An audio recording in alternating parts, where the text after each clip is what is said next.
The U.S. government is shut down again. National parks are closed.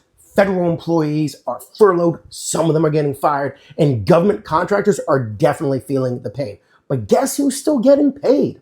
Members of Congress. That's right. With hundreds of thousands of federal workers going without paychecks, lawmakers in the Senate and the House of Representatives are collecting salaries. But not all lawmakers are keeping their checks. A number of senators and representatives are stepping up, saying, no thanks, we'll give up our pay until we reopen the government.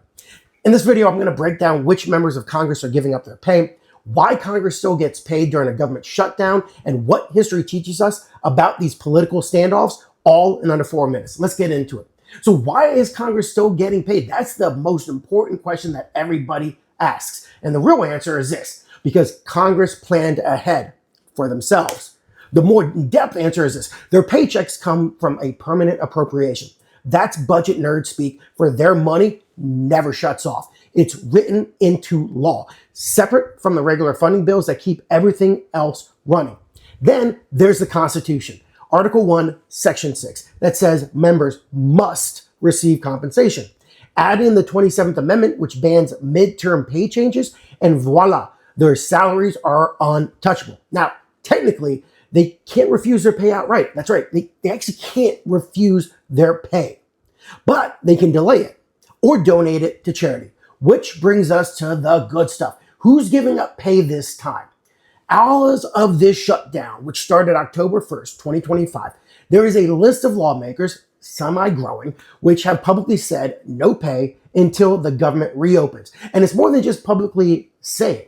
What we actually went into were the actual documents that they submitted to officially delay their pay. That's right. We went to the documents, not just what they were saying on social media. And here's the names. Let's go first with the senators. We have 3 Republicans and 2 Democrats: Andy Kim, Ashley Moody, Lindsey Graham, and Ron Johnson.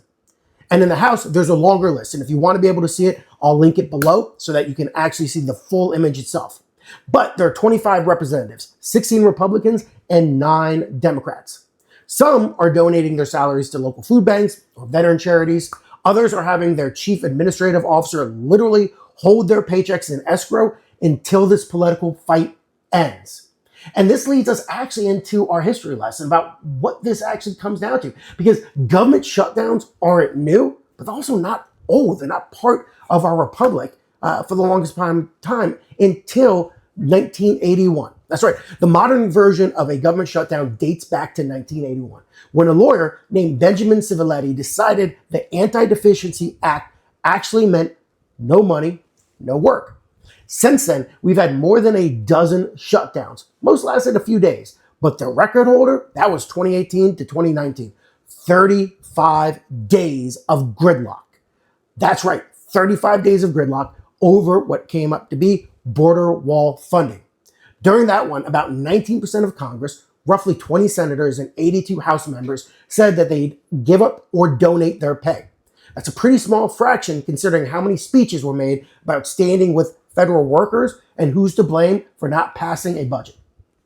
So why should contractors, business leaders, even the rest of us care? Well, when you talk about business and when you talk about shutdowns have a ripple effect that go throughout the entire economy, sometimes greater, especially in the contracting industry, but also that can filter out to restaurants, bars, whole bunch of different places and different ideas. And that's because we have delayed contracts, frozen payments, missed deadlines, and shaky investor confidence. That all comes together. And when Congress members publicly decline their own pay without passing a law to contradict the current understanding and stopping their pay, when other federal workers, including, here's the craziest part, including their own congressional staffs, the congressional staffs that support these senators and these representatives aren't being paid. That's right. If they're not fixing that, and they're not fixing it for other federal workers, you really have to question their moral sense of right and wrong and what they're actually doing and what this actually means. So whether you're a contractor waiting on funds, a business leader juggling delays, or just someone wondering why the Smithsonian is closed again, now you know who's still getting paid and who's saying, not this time, let's delay it. If you found this helpful, hit like, subscribe, and drop a comment below. I have 2 questions that I'm very interested in getting some feedback on. 1, Should Congress lose pay during a shutdown? And 2, what should be done to prevent future government shutdowns? I wait your answer. Stay tuned for the next one.